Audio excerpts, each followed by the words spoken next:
What's going on, folks? Stormwolf here, and today we are checking out another Skyrim mod. This one is called Arcanum, A New Age of Magic. This mod gives you a collection of over 100 spells, some that can be picked up from spell vendors across Skyrim. Others have to be completed through a small quest, and others have to be crafted within a new semi-magic crafting system. We'll kind of go over each one of those here in the video. First off, I'm just going to demonstrate some of the spells that you get from the vendors themselves. These can be bought from any vendors. The easiest one that I've noticed to buy from is from Bognir in Whiterun. He usually has all of the spells, give it about 24 to 48 in-game hours, and you should see the spell tomes in his inventory. So the first spell that I'm going to be showing off is called Castell Sigil. For 15 seconds, a bolt of magical energy is launched whenever you cast a spell, dealing 6 non-elemental damage. This is a low-level apprentice spell. It's kind of useful if you do that little bit of extra damage while you're throwing fireballs or kind of other low-level spells. We'll combine that with Combustion just to kind of give you a demonstration of both spells at the same time. Combustion is a powerful flame in hand that deals 61 points of damage to all enemies standing in front of you and staggers blocking enemies.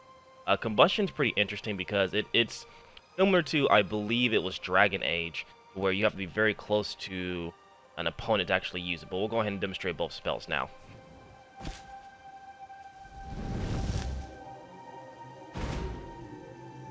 So we have the Castell Sigil, and if you pay close attention,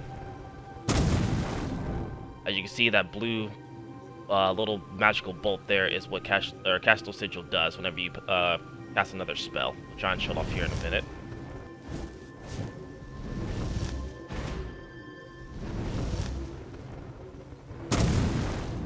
There you go, and as you can see, Combustion doesn't go that far either. It's very limited range. We'll go ahead and summon a bandit just to kind of give you an idea of how close they have to be to actually do any type of damage. Alright, so we have a bandit Iron Blood, really tall dude. Time to end this game.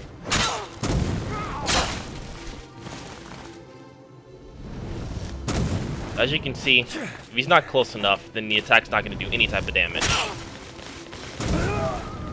But if you're pretty much right in their face, does a significant amount of damage. So be very careful when using Combustion. Next up, we're going to be showing off Warmth and Rime Bolt. Warmth is a ball of restoration heat that heals at the target's location for 15 seconds, that heals nearby units for 15 points of health per second. Now, something about Warmth that should be warned, this will also work with enemies as well, so be very careful when casting this. As you can see, the closer I get, restores my health, but that ball will actually heal enemies too, so be very careful whenever you cast that. While testing this mod, I accidentally healed a group of bandits, which caused a little bit of issues. Rime Bolt, a ball of Hoarfrost that deals 18 points of health and stamina to all enemies in a 5-foot radius. You gain 10% of your missing magicka for each enemy hit. Eye of the Storm. Storm summons a storm cloud over the target for 20 seconds. The cloud shoots lightning, and the target deals 30 points of shock damage and reduces shock resistance by 7%. We'll go ahead and show that off as well, too. I'm just going to drain a little bit of magicka here first. Alright, so let's go ahead and summon our bandit friends here, and we can demonstrate both spells. So my right hand's going to have Rime Bolt, and this is the one that deals 18 points of damage to health and stamina to all enemies in a 5-foot radius. Now bad time to get lost, friend. As you can see, while casting it, a bit of my magic does return to myself. The Eye of the Storm.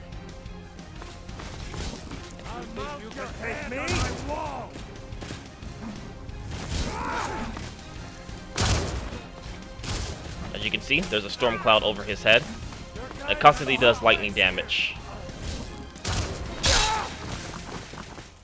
Son of a...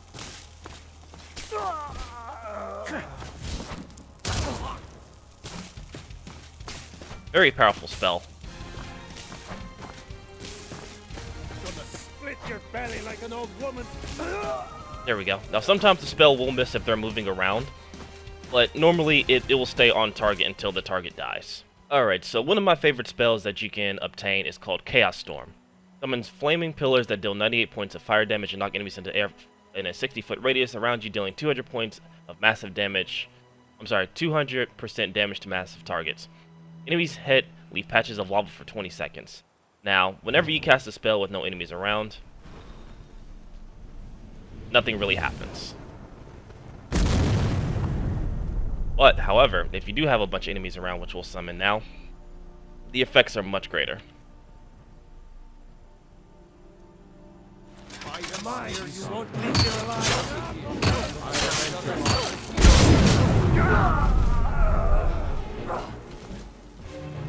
As you can see, you managed to kill off 6 targets with 1 spell. However, since it is a master level spell, the drawback to that is, of course, you are stationary while casting it, but the cast range is very far, so you can be a pretty good distance away before these people can reach you, and the spell ignites. Another 2 of my personal favorites is Soul Alyssia and Soul Invictus. Soul, I believe this Alyssia, and I apologize if I'm pronouncing that wrong. Throws a giant flaming sun that deals 149 points of fire damage in a 30-foot radius. Units near the center take bonus damage up to 200%. Now, as I suggest, you throw out a huge hurling ball of fire. A significant amount of damage. And in my right hand, we have, again, Soul Invictus. This is the one that summons a blazing sun for 20 seconds. Now, something about this spell, it will go wherever you cast it at. However, it will also damage the player. Just kind of show it off here.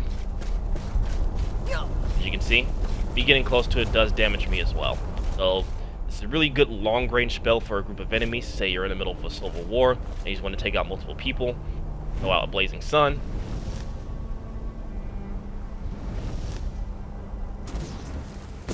After about 20 seconds, it will explode into flames all around.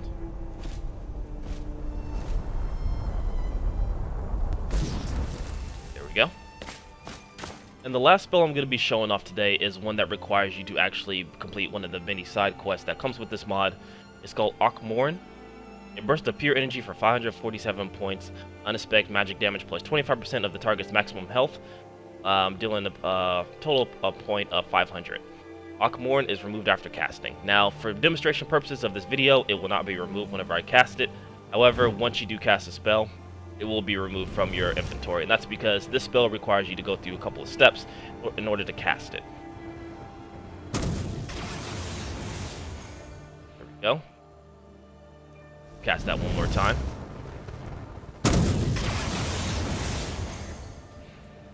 Very nice. Now, of course, I could summon bandits to demonstrate the overall damage, but we pretty much know what's going to happen to them. So what I'm going to do is I'm going to summon a dragon, and we're going to see how much damage it does to an actual dragon, because, as you know, dragons have a lot more health and a lot more sturdier than simple bandits.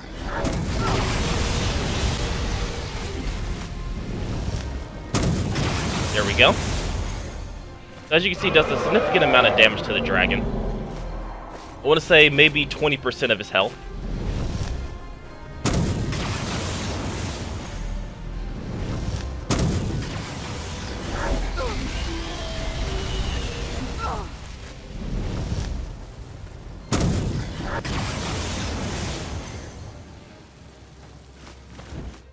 Alright, so we are in the College of Winterhold, and the reason we're here is this mod actually adds a sort of mini spellcrafting feature. If you go to the Arcanum, and inside here is the Arcane Escort, and I apologize if I'm pronouncing that wrong. As of now, there are a list of, I believe, 8 spells that you can that you can craft. I'm sorry, I can't count. There are 10. And these are used by having other spell tomes and the kind of the usual Grand Soul Gem, stuff like that. And this is one of the locations that you can actually craft it in. I believe the other one is in Solstheim, but do not quote me on that, as I have not been able to locate the second spellcrafter in this mod itself. Thank you guys for watching today's video. I greatly appreciate it. I want to say also thank you to all the supporters on Patreon. Your name should be coming up here shortly on the right side of my character. If you want to support me on Patreon, there's always the link in the description. There you'll get exclusive access to videos, early access to videos, and discounts on merch that I'm also selling, which that transitioned over to our merch stuff that we have going on now. I actually have some new merch if you're interested in that. Go ahead and check it out. It's about 3 or 4 t-shirts, I believe, that are up. It also comes with mugs, stickers, all that fun stuff. I do apologize for the delay in Skyrim mod videos. I will be making them more shortly. What I'm going to start doing is probably making them 3 or 4 times out of the month. That way there'll at least be a consistent mod video every other week or something like that. So that's what I'm going to be aiming for, so stay tuned for more mod videos. Once again, thank you guys for everyone watching. Thank you to all the new subscribers. Thank you to the Patreons. I'll catch you guys in the next video.